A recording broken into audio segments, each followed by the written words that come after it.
Good morning, and thanks to everyone who's joining us.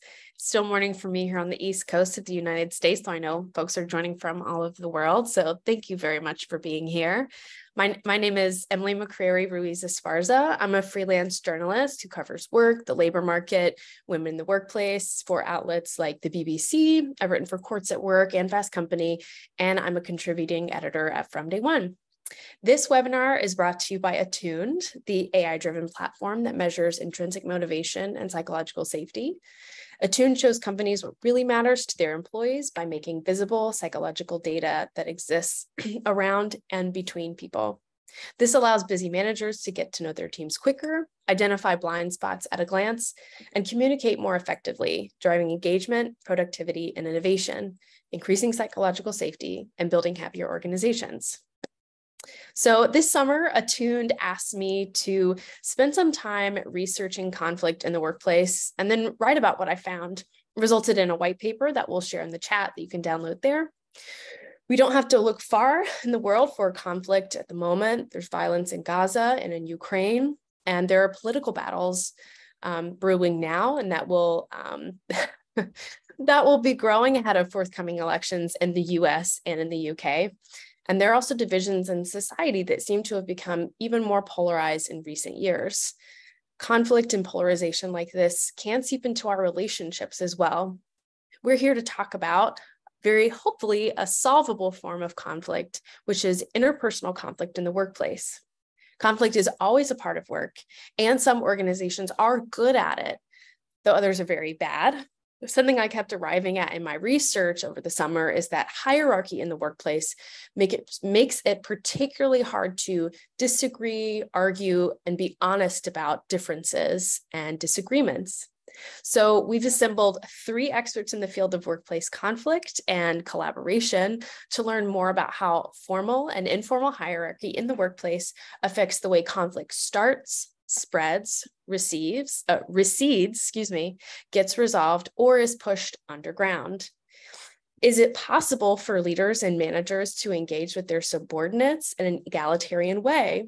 And what strategies can employers use to limit the bad habits of conflict and encourage the kinds of habits that creates conflict that motivates us?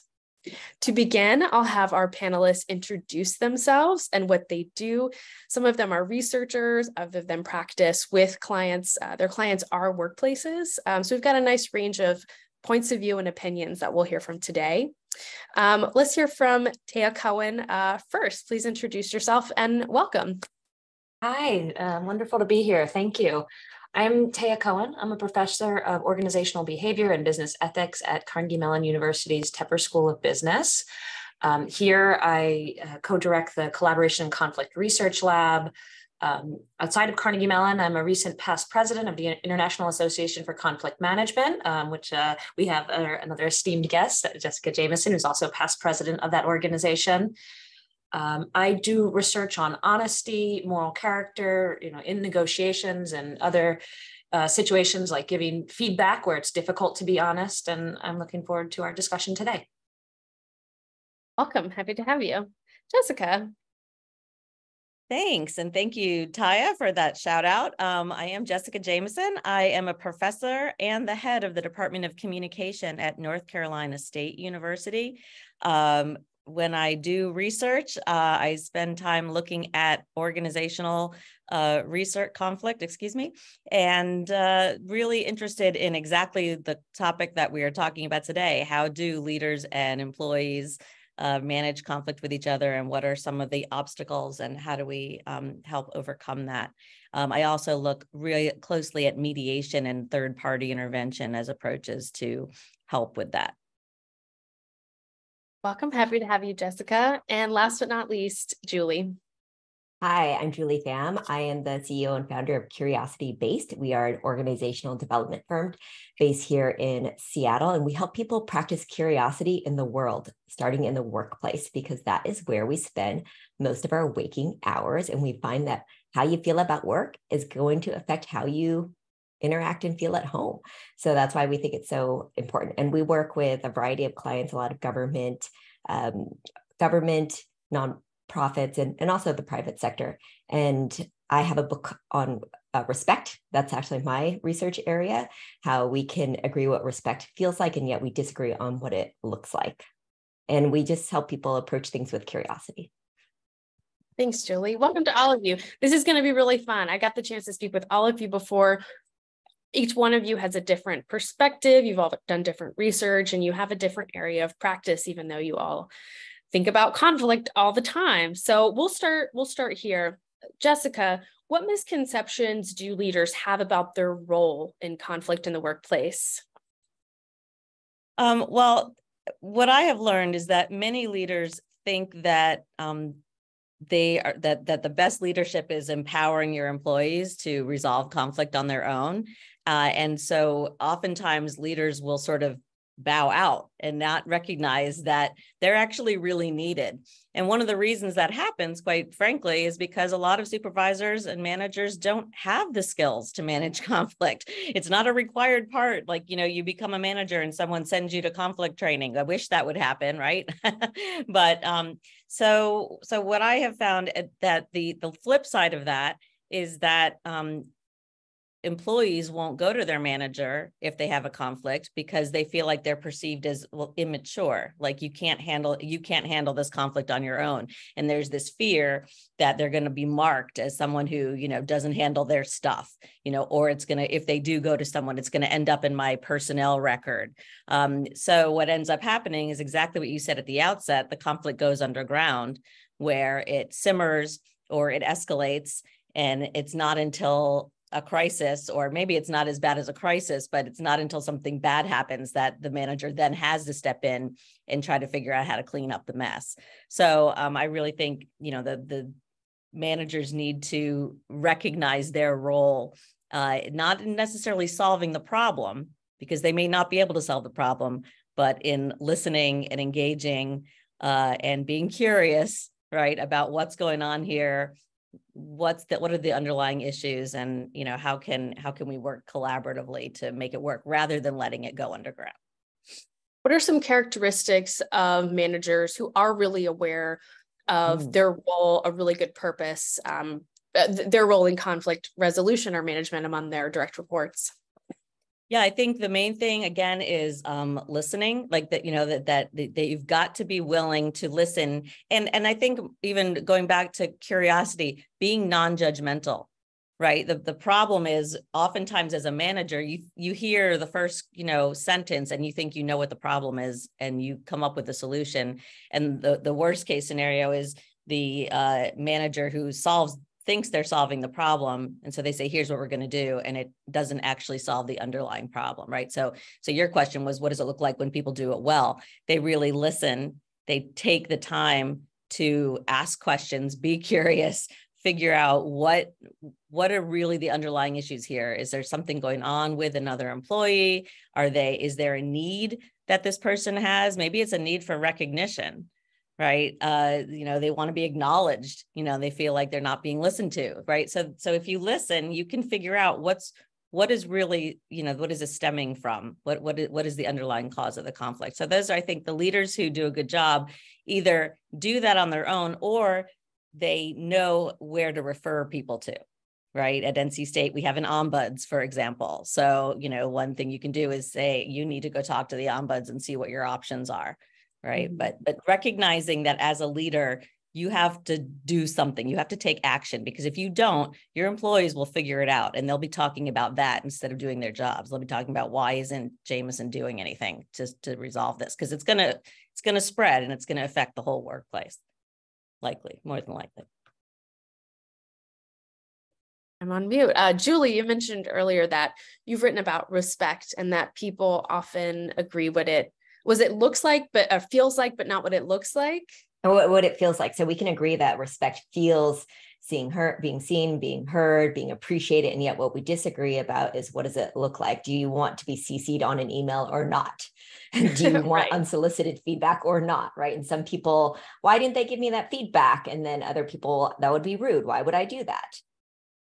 So that there's an element of self-awareness in that, of what oneself believes to be respect and what someone else believes to be respect. Managers, leaders, or frankly, even individual contributors who do have that self-awareness, what kind of characteristics do you see in them? So first of all, one of my favorite stats now is most people think that they are self-aware and only 10 to 15% fit that criteria.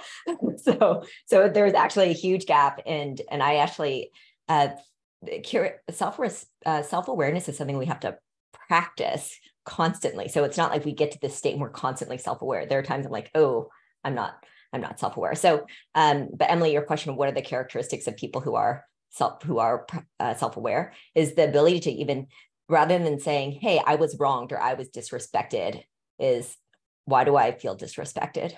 And to be able to articulate that first, because if we can't articulate that to ourselves, how are we going to articulate that to someone else? We often just expect people to know. And so even having the awareness that, oh, maybe I'm just going to pause here, and maybe how I am feeling about this could actually be different from how this other person is thinking about it.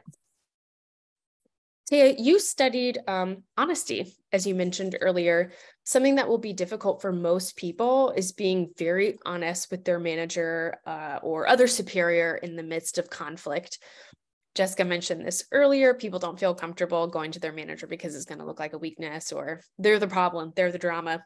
What advice do you have for someone in this position who is hesitant to approach their manager about the conflict that they're in and how to be honest?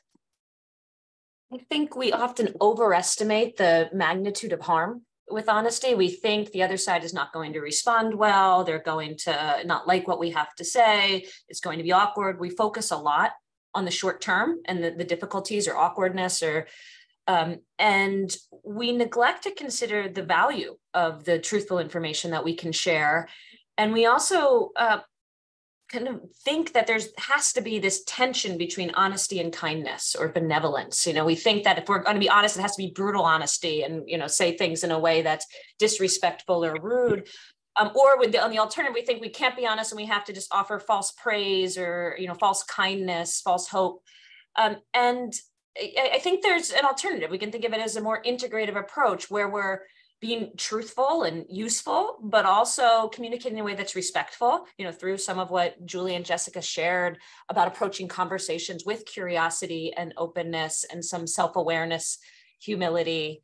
And so thinking about especially when there's hierarchy, as you mentioned, these are particularly difficult conversations. We have important information that the other side would benefit from knowing. And how can we communicate that in a way that they will also be receptive to?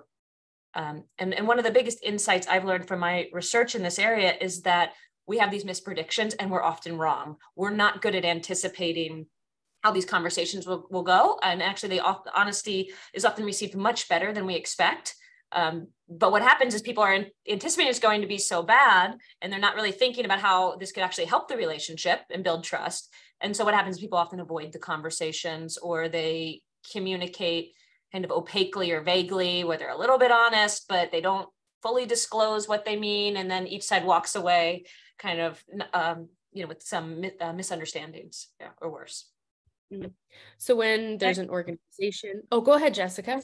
Oh, sorry. I was just going to jump in and add to that like two pieces. One is how that's delivered, like Taya said, being self-aware. And, in communication, we talk about face-threatening acts, right? So you don't want to threaten the face of your boss. Nobody wants to do that. And that's why going to them with a conflict is so challenging, right? Because it's going to be a face-threatening act.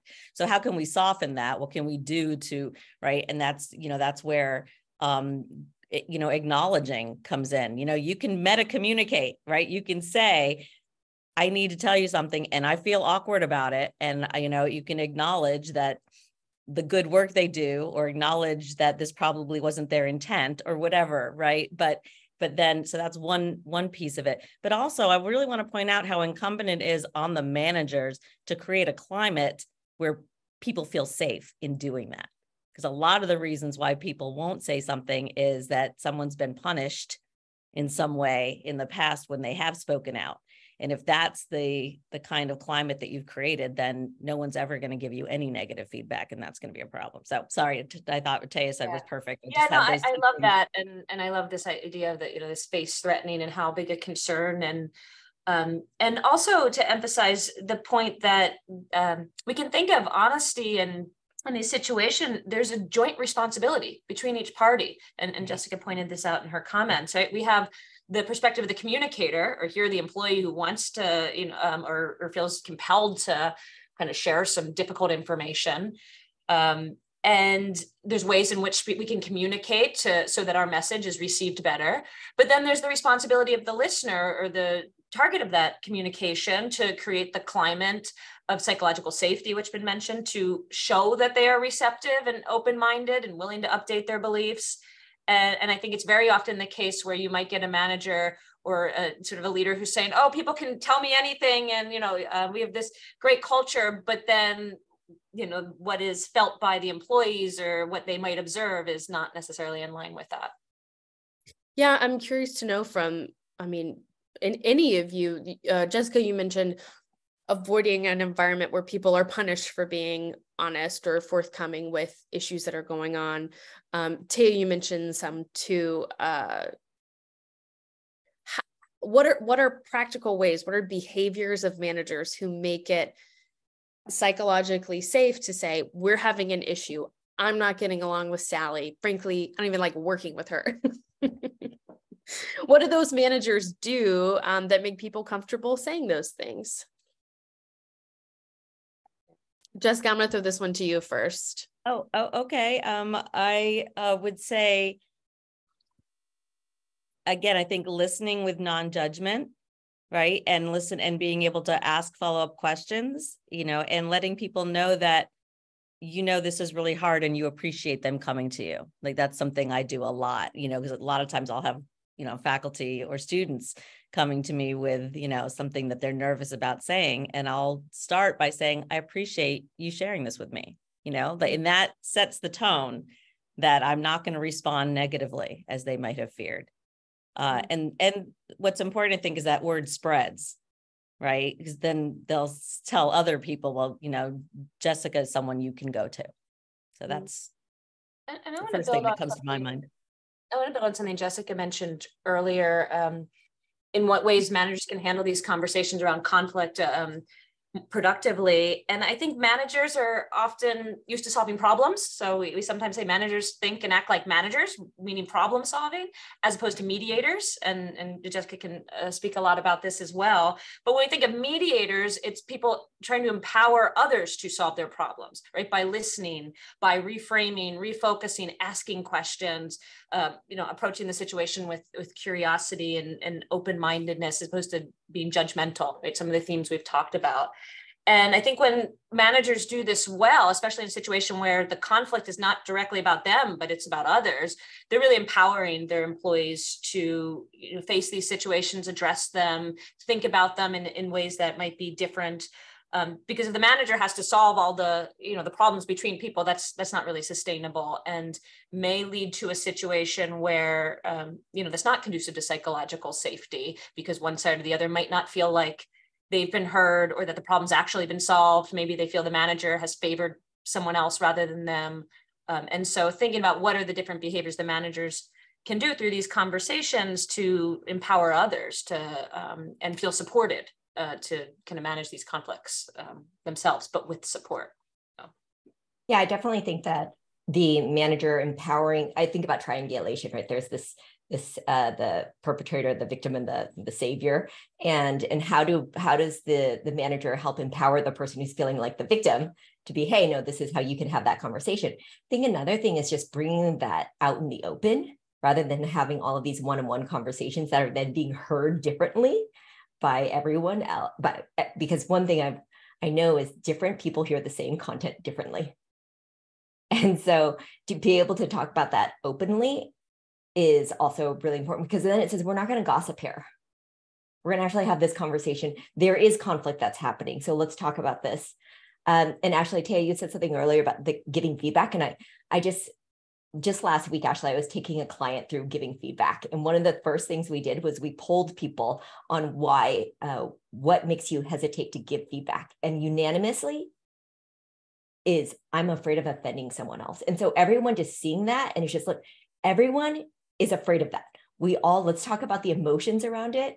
And even people are, I'm feeling nervous, I'm feeling anxious. And so, I think about how do we approach feedback with curiosity. And at the end, people are just, oh, I'm feeling grateful. I'm feeling thoughtful. I'm feeling reflective. And it's just that reframing of how we think about feedback. And yet at the same time, we have to acknowledge that it's hard. Yeah. I think we do have to spend some time reflecting on that before we get to this is why it's good. Taya, you brought up Jessica's fine work in mediation, which is something I think this is really interesting. You have actually you mediate or have mediated disagreements, conflicts between faculty members at NC State, faculty members and students. I imagine those can be very tense, especially between faculty members. These are people who have to work together for very long periods of time in very competitive environments. How do long-term relationships change conflict mediation and how those unfold? You're asking me, right? Yes.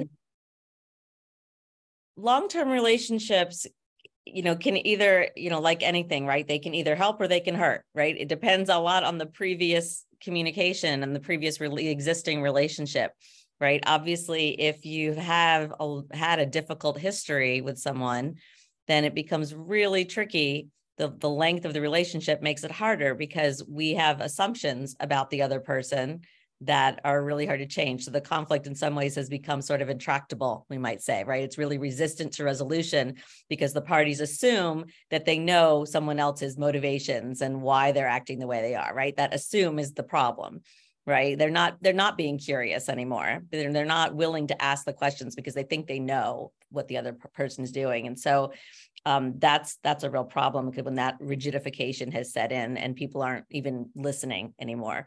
On the other hand, if there's a history that's a positive history, then when the conflict arises, I think you wrote about this in your white paper, actually, like people kind of store up goodwill, right? And I love the term I learned way back in grad school, idiosyncrasy credit. Right? Like when you do a lot of good, you store up all that good, people expect, good things from you. So then when you violate that, when you do something unexpected or you act in a way that they're, then, you've earned that idiosyncrasy credit. So people will sort of forgive and they'll use what, in psychology, I think they call it like a situational attribution, right? So we'll say, oh, well, I know Taya wouldn't normally do that. So something terrible must have happened this morning. So we sort of forgive, right? In ways that if we've got that negative relationship, we're not so easy to forgive. So that's where the difficulty comes in. And the beauty of mediation is that, I come in as a complete neutral. I don't know either party. I have no stake in the outcome. So unlike managers, this is where it's tricky, right? Managers, it's hard for managers to be mediators because they do have a stake in the outcome and they do know the parties. And so being neutral is a lot harder. And I think, as Taya mentioned earlier, we might even, without realizing it, take a side, just based on what we know. Again, being a mediator, I come in, I want to know nothing about these parties or anything when I walk into that room because I'm just coming in with total curiosity, right? And I can ask all the dumb questions, what happened? Why is this happening? Why do you think she did that? And it's a very different conversation.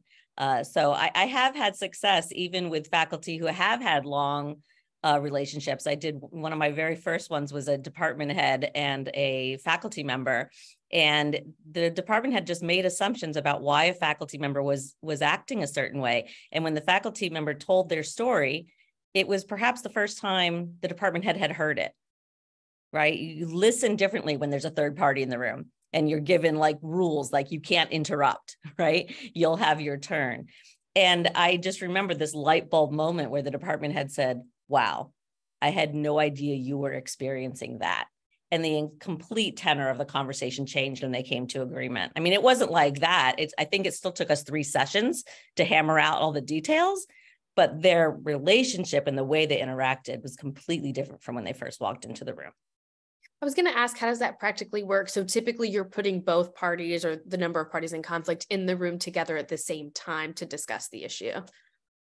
I like to do it that way. Yes. I like to have the parties in the same room. Sometimes we have to take a break. Sometimes you have to talk to parties separately, but I like it's so important that the parties hear what the other person is saying because they're hearing it in a completely new way.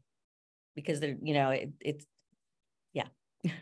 And what is the goal? Is the goal to reach an agreement on something? I'd like to know.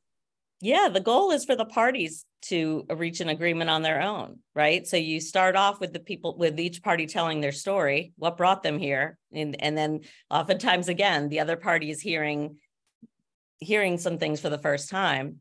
Then you move into, okay, what are all the things that have to happen in the perfect world? If this were solved, what would it look like? And so we, make a list. I love whiteboards, right? I make a list of all the things for the parties that would have to happen for us to solve it. And then we start figuring out, how can we bundle these? How can we start brainstorming?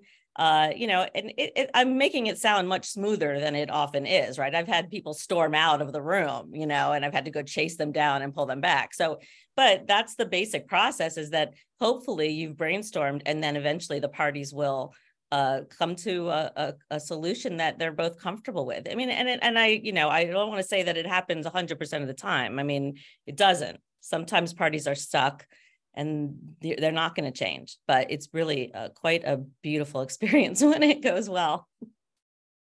Something I want to know is maybe what happens before conflict arises. Julie, you work a lot with your clients to, like you said, cultivate curiosity. How can someone be curious about a colleague that they're going to work closely with, or they just want to know better when a conflict is not going on? Something that has been done for me in the past, you join a new company and someone takes you out to lunch and they ask you, almost like an interview, where did you work before? Why do you work here? Where do you live? All these kinds of things. Can't ask that in an interview, but in these conversations, they come up. Is that the best way?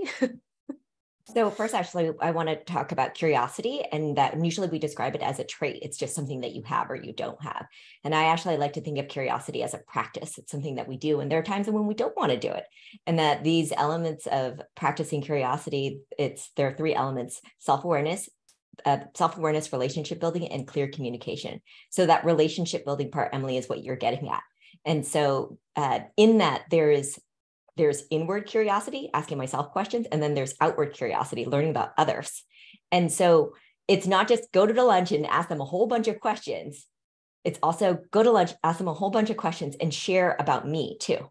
So how do I get curious about someone else, and also let them get curious about me?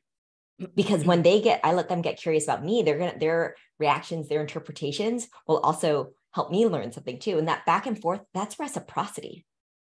And reciprocity is foundational to relationship building. So I don't think it's just go and ask them a whole bunch of questions. You actually have to have this back and forth. That's why I really think sometimes when people say it's not my job to educate you, I actually think, well, I'm not looking for an education. I'm looking for a conversation. I'm looking for engagement. How do we learn from one another? So yes. Share, ask about them, and share about you. All right. So now a conflict has go ahead, Tia. Oh, I was just going to emphasize this idea of reciprocity and the importance for building trust. Do a lot of teaching and training and negotiation.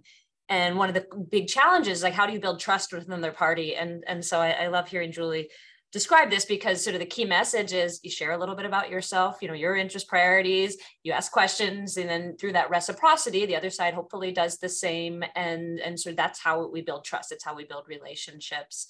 And so I want to just amplify that perspective especially from the negotiation perspective. And a lot of these interactions are what we might think of as negotiations, right? For some problem we're trying to solve, and we need trust to do it.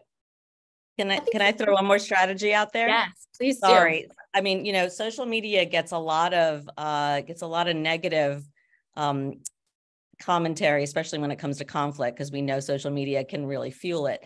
But I really rely on social media for getting to know people, right? I mean, I'm on Facebook, I'm on LinkedIn, I'm on whatever the other ones, the big one, Instagram. So, I do pay attention, and I do use that to share things, to share information. If I see a job that I think is perfect for someone, or if I, a call or for papers, or, whatever, I share funny memes. Sometimes I share cartoons, if I think it fits someone. And that's a really important part of nurturing relationships.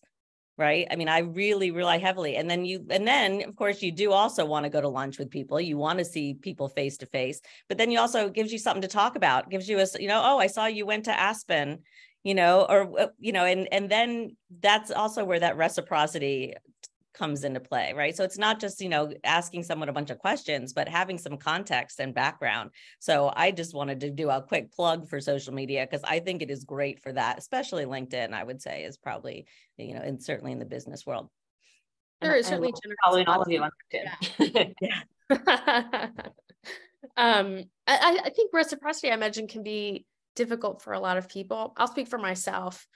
As a journalist, I'm far more used to asking questions and someone asking questions about me. I've left dinners with friends where I asked all the questions, and I enjoy that. And I do want to make someone feel special, and I have an interest in people. But at the end, I thought, I don't think they got anything from me. I probably made them speak the whole time. People do generally like to talk about themselves, but there might be a limit. So that's certainly something that will be hard for me to do, and is hard for me to do. Okay. And also, I think you're as a journalist, and in some situations, there are topics that we really can't disclose, or certain things that wouldn't be appropriate. And I imagine you depending on the stories you cover, that can be a challenge. And so then it's thinking of, well, what can we share that would be appropriate? How can we engage with the content, so it's not rapid fire questions. And it may mean still keeping some information private, depending on what the confidentiality issues that you might be dealing with. Sure. And that's something that's being willing to share something about myself is also part of building rapport with the source, especially if what you're talking about is difficult. I don't usually report on anything like violence, but I do report on bad workplace situations, or sometimes I do some local reporting about, a homelessness issue related to losing one's job. And so being able to share that is, they need to know me and trust me as well. And I do have to remind myself, before you start firing questions at them, get to know them first, take time, sit down with them, maybe start with questions just about them and who they are and who they enjoy being and what they like to do, because it also reminds them that they're more than just a story for me. It makes them a more rounded person. And I want to gain their trust and show them that, I'm not out to profit on something horrible that happened to them. Okay. Go ahead. No, I said there's a quick story I like to share about this from students in a negotiation seminar where we were debriefing an activity. And one student at the end says, my classmate, he didn't share anything with me. I said, oh, well, what did you share with him? Well, I didn't share anything with him because he didn't share anything with me. And of course, we get into these vicious cycles that I think are so common. And as soon as he said it, sort of the class laughed because they realized that, neither side wanted to make themselves vulnerable. And it just resulted in this complete misunderstanding about what each side wanted. Yeah, it doesn't seem fair. Okay, let's talk about truth-seeking behaviors. Taya, this is something that you have written about. What are truth-seeking behaviors, and how can that be used to mitigate or even resolve conflict in a workplace setting? Sure. So I've been thinking a lot about honesty lately, and we focus a lot when we think of honesty on the content of what we say, and that is just one small piece of what honesty is, right? When we're thinking of communicating truthful information, and one element that we don't often think as much about in the context of honesty is what we might think of as truth-seeking or intellectual honesty. The idea about curiosity that we've talked about, because before we can say anything, like, to what extent have we verified that the information we're about to speak is true, right? And are we willing to update our beliefs in the face of new information? And so when I've talked about truth seeking, I thought about three elements. So verifying information for accuracy, or sort of evaluating it, seeking out information, and that's where I think where curiosity and learning can come in, especially, and then being willing to update our beliefs in the face of new information, right? Because when we think of deviations from truth seeking, we might think of things like willful ignorance or motivated reasoning, or, all these things that, a person might say, well, I believe this to be true and I posted it on social media. And to some extent, that we may say, okay, well, they were being honest, but if they're willfully ignoring information, if they're not updating their beliefs or seeking truth, or at least seeking to understand more broadly, then I think, that's going to give rise to misunderstandings and be a challenge for honesty. Yeah. A willingness to update one's beliefs. I imagine most people have difficulty with that. It certainly can be a challenge, and we've spoken a lot today about curiosity, and Julie, it sounds like, works with, lots of clients in this area. I think it's especially hard when it's some things related to our values and things we know, and, if our own area of expertise, or, things related to our identity. And it's hard to listen, and it can be uncomfortable. It's certainly true, in the opening, you mentioned these really difficult conflicts in the world, and politics and values. And, we may not want to even listen or give legitimacy to other points of view. But at the same time, then we just get two sides shouting at each other, and it can be very intractable. And so how do we kind of have that balance between, being able to communicate what we believe to be true and share that, but in a way that people are going to be receptive to and be able to learn from. And I, like, as you said, that can be particularly challenging when we face situations where we don't want to update our beliefs because we think the other side is completely wrong and has nothing to share. Yeah. Jessica, because you've sat in the room, we'll come right back to you, Julie. You've sat in the room, Jessica, when people are in a conflict. At what point do you find what's happened in the room? What realizations have been had when someone's willing to change their beliefs? You talked about someone's motivation, a long-term relationship. They're certain they know why this person's doing what they're doing. What does it take for someone like that to change their belief? I mean, there has to be some acknowledgement, right? There has to be a moment. What I have seen is that the turning point in these conversations happens when one person really hears something, sees the other person in a different way because they hear something that they did not know, right? I did not know you had that experience. I did not know that happened to you. It's suddenly they better understand and have appreciation for the other person's perspective. Like, oh, now I understand why you feel that way, or now I understand why you did that, right? So it's that learning. I'm so glad that we're all using that word, right? I mean, I suppose, it goes hand in hand with curiosity. If we're curious, then we are wanting to learn. I'll do a quick plug for my book here, because LEARN is the acronym that I use, right? It stands for listening, engaging, acknowledging, rapport building, and nurturing relationships, right? All of those things so are necessary. So, what you typically see when two people are really in a heated or escalated conflict is that they're not interested in learning anymore about each other. They don't have any rapport, that's why there's no trust, right? So all these things are interrelated, right? The more you get to know someone, then the more you build that rapport, then you trust that their intentions were good, even if it didn't work out the way, that you wanted it to. But if you're not open to that, then you just are sort of stuck in seeing a person or the world in a certain way, then you get stuck. I want to interrupt us here very briefly. I've seen some really good questions come in the chat function. Audience members, feel free to throw your questions in there. We'll get to as many as we can. You can also throw them in the Q&A. That would be fine as well. And we can throw those out to our panelists here in a bit. Julie, I'm going to hear from you now. Yeah, so I want to relate truth and respect, and how sometimes people think we often talk about respect as if it's fixed and universal. And so when we feel disrespected, it's like, you clearly did that. And the assumption there is we think respect means the same thing. And that is where we actually have to get into this conversation. Oh, am I willing to try to understand how I think about respect and how you might think about respect differently, and for us to have that conversation. And I also want to share how in my work, for a while, I was teaching people the structure to seek understanding with curiosity, and then how I learned I actually had to fine tune that because I was making a assumption that they were ready to learn. And so, so the story here is that, so we teach the structure called CAFA, C-A-F-A, and it's when people feel that they're being disrespected or they want to bring up something tough, it's just, hey, bring up the context, what the action is, what did they do, feelings, how did I feel about it? And then the last one, this is the hardest, is ask questions to try to understand their intention. And the first question that people want to ask when they feel disrespected is, how are you such an idiot? How could you possibly do that? Right? That's the first question. It's like, okay, yes, I do have that question. And now how do I think about other possible questions? And sometimes we have to brainstorm those questions with other people.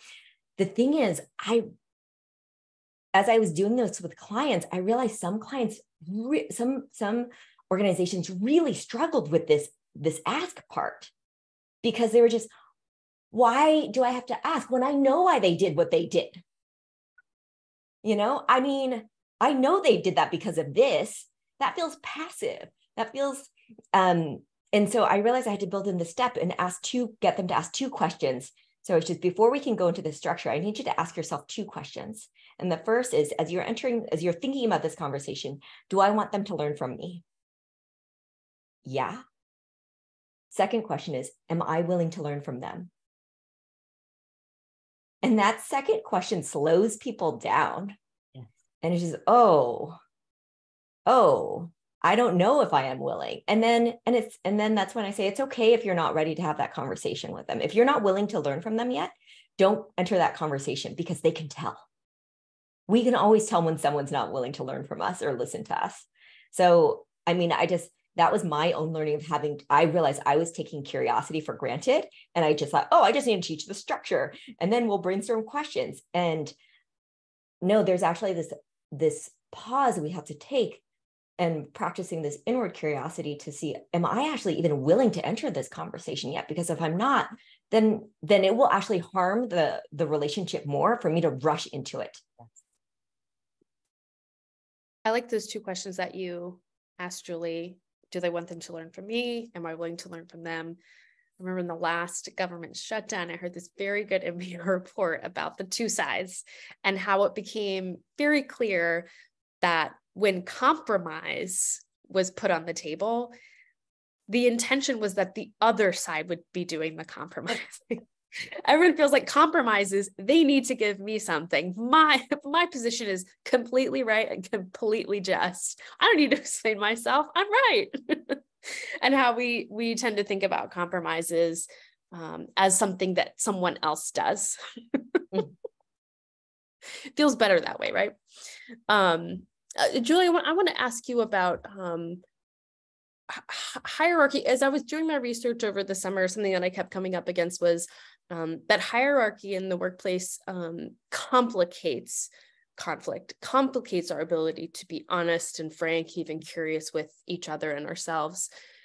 Is hierarchy always a bad thing in conflict? And is there a way that it can be used to one's advantage or to the betterment of those in the disagreement?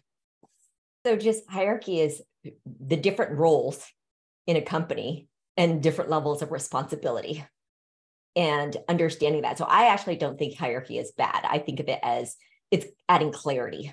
It adds order and clarity. It helps people understand how decisions are made. When it can go wrong is when the leaders act like, oh, we're all flat. We all value your opinions. And then people get this false sense of, oh, it's a democracy, and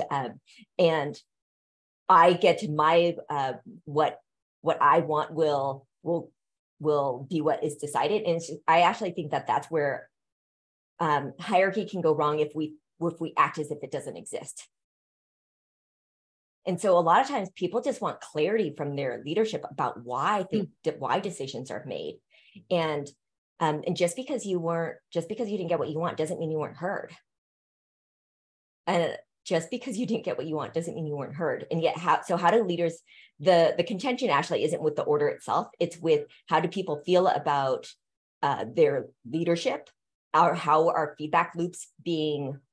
Do people feel that they can give feedback and that will be considered, even if that's not necessarily going to be what the final decision is? Because leaders also have the responsibility of explaining, hey, I'm taking all this feedback and we're not going to be able to and at the end of the day, I know all these things. I know the bigger vision, all these things that a lot of people don't know. And so this is how the decision will get made. So that's where I think that the issue is around communication. It's not around hierarchy itself.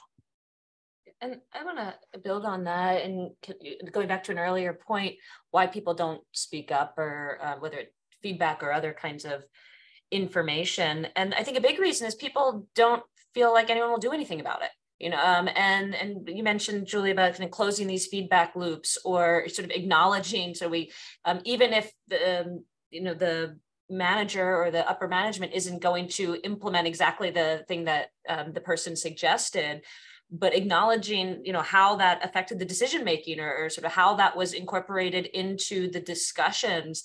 I think there's often missed opportunities for sharing that, because what happens is someone says something, and then from their perspective, nothing was done. No one talked about it again. Sometimes that is actually what happens. Other times that information is discussed, thought through, and the decisions will be made, depending on what, all the pieces of information, but making sure there's some transparency and acknowledging, because once the person feels like, okay, what I shared was discussed, was heard, right, they're going to be more willing to do that again.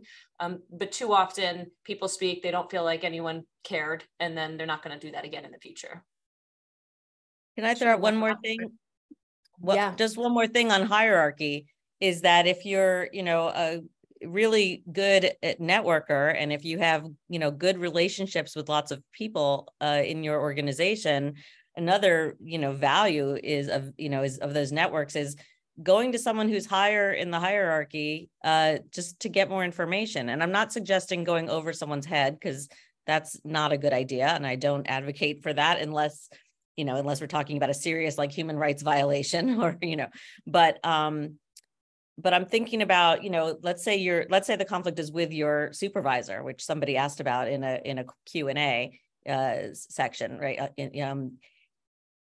You may not feel comfortable going directly to your supervisor yet. You may not be at a place where but maybe there's someone else that's a former boss or a mentor that you can go to, and confidentially, right? Not asking them to do anything about it, but say, I have this, I'm feeling this kind of way about what happened, and can you just be a listener and help me think through, what should I do? How should I have that conversation? And sometimes, because that person is higher in the hierarchy, they're privy to information that you may not have, that might help explain why the supervisor did what they did or made the decision. Does that make sense?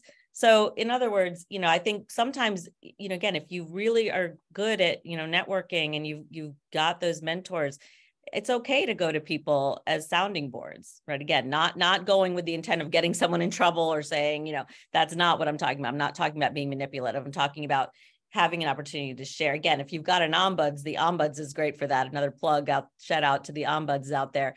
But a lot of organizations don't have that, right? So someone that you've built that trusting kind of supportive relationship with, I think can be really helpful.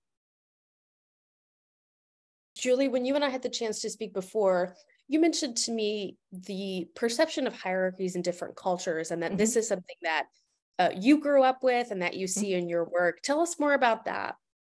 So with my work on respect, I talk about how respect is dynamic, and it's dynamic because of 3 dimensions. And the first is hierarchy. That's the first dimension. And because power dynamics exist everywhere. So even in a lot of Asian languages and Vietnamese, hierarchy is embedded in the language. I am only who I am in relationship to someone else. I'm constantly, are you older than me? Are you younger than me?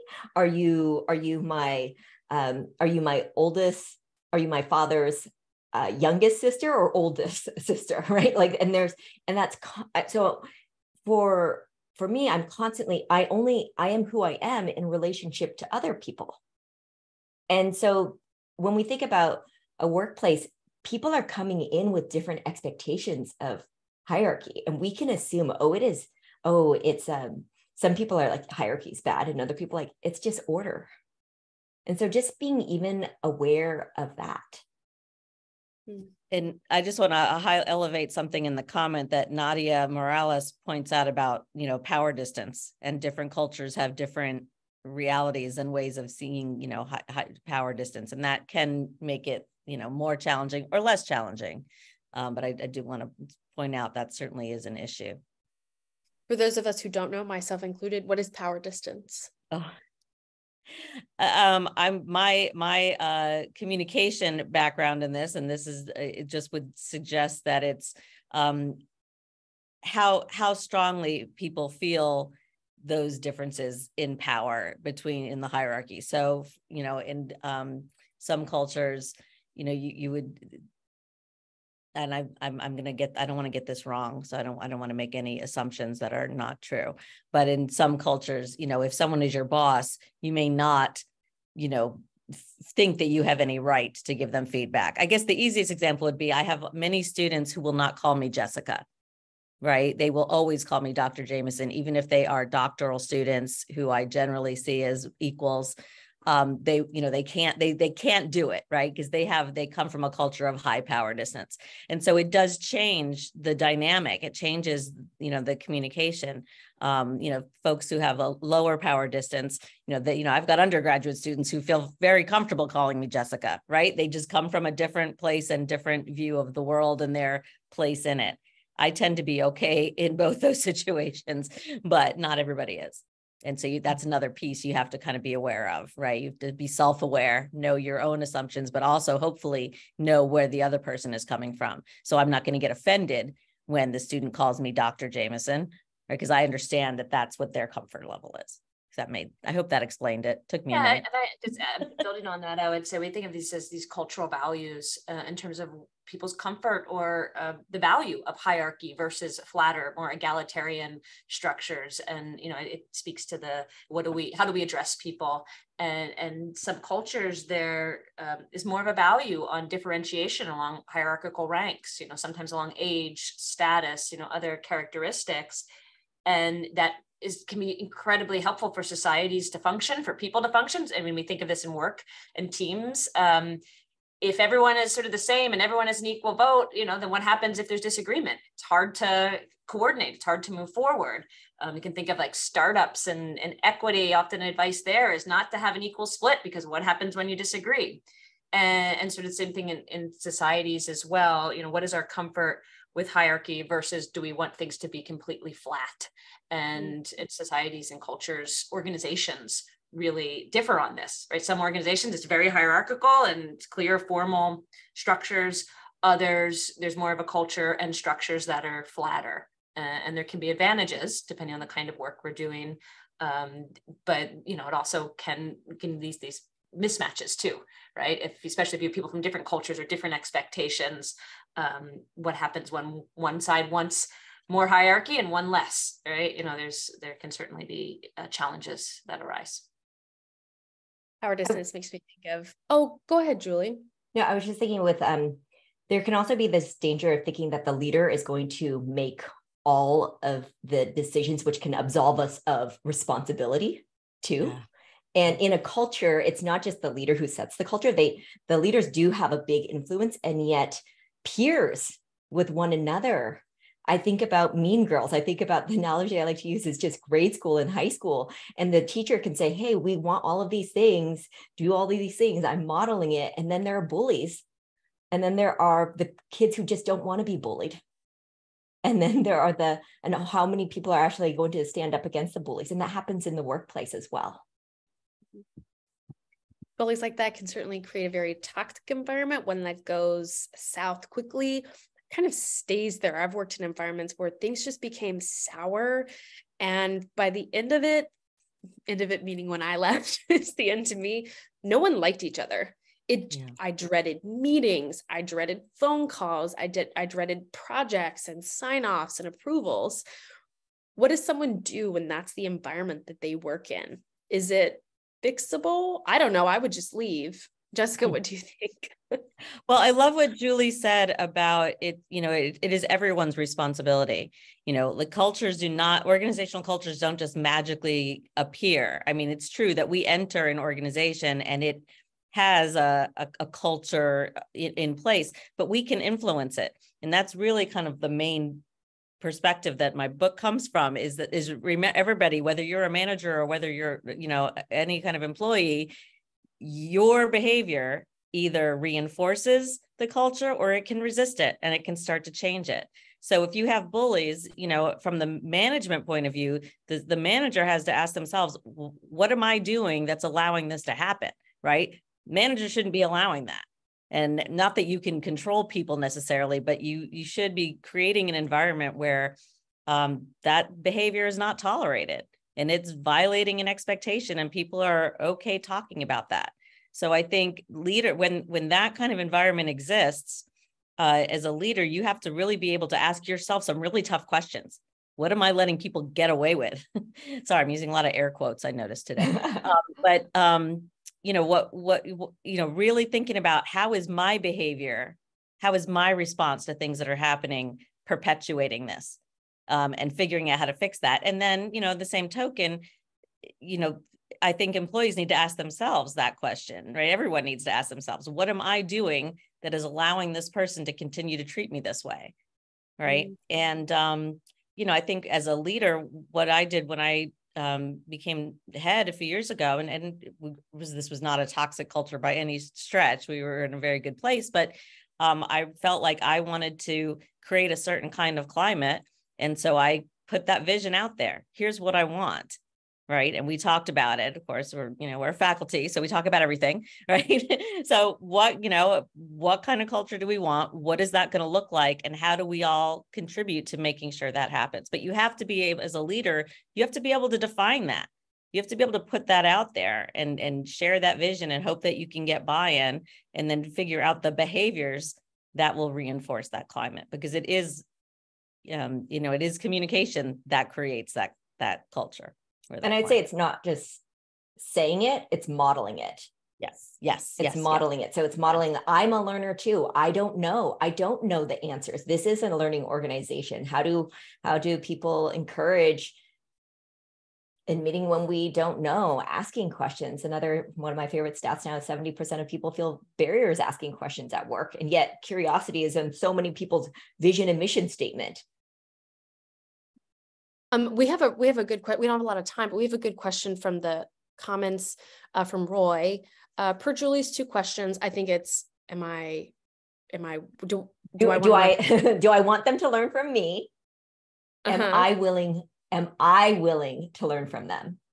Okay, so this person asks, what other ideas/steps do you take to help people get to that point? I work in the conflict engagement field and find that people often don't know if they are ready or not. And sometimes it's the actual engagement with others that helps them get ready.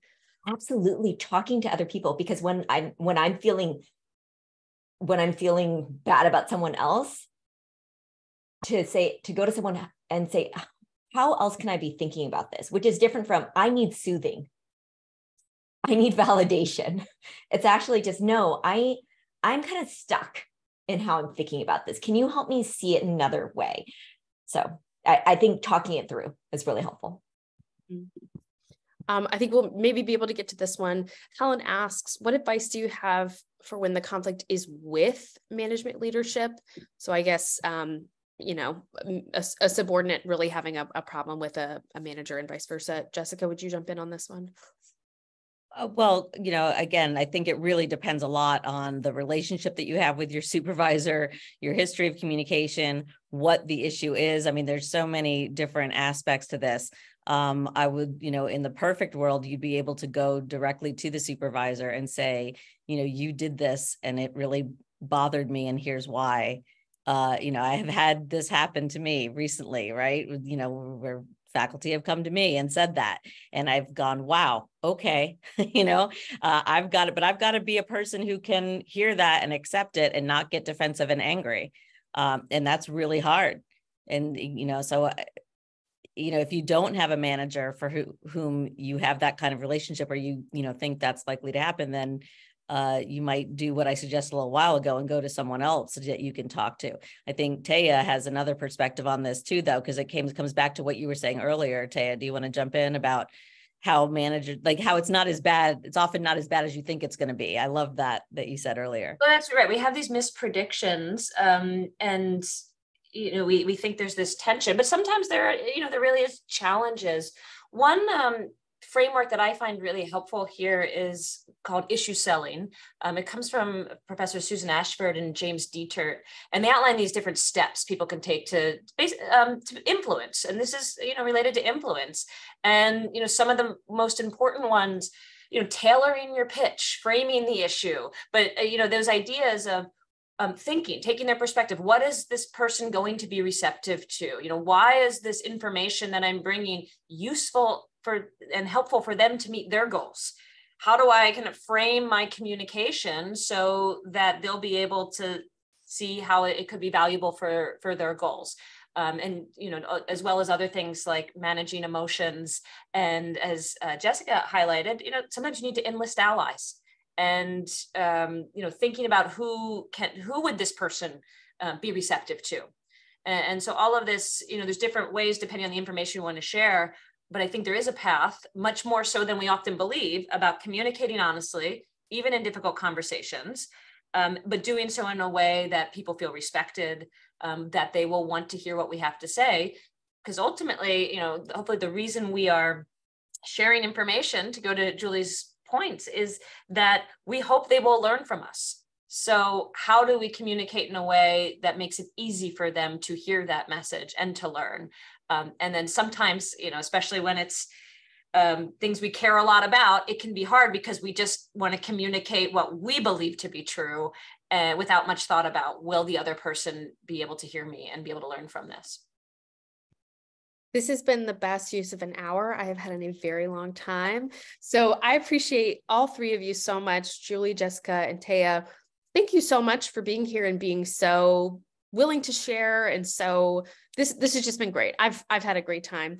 Thanks to all of you, and thanks to Attuned for hosting us. And thanks to everyone who was so active in the comments as well. This was a really fun conversation to lead. Thank you so much to all of you. Take care and be well. Thank you. Thank you, everyone. This was great. Thank you.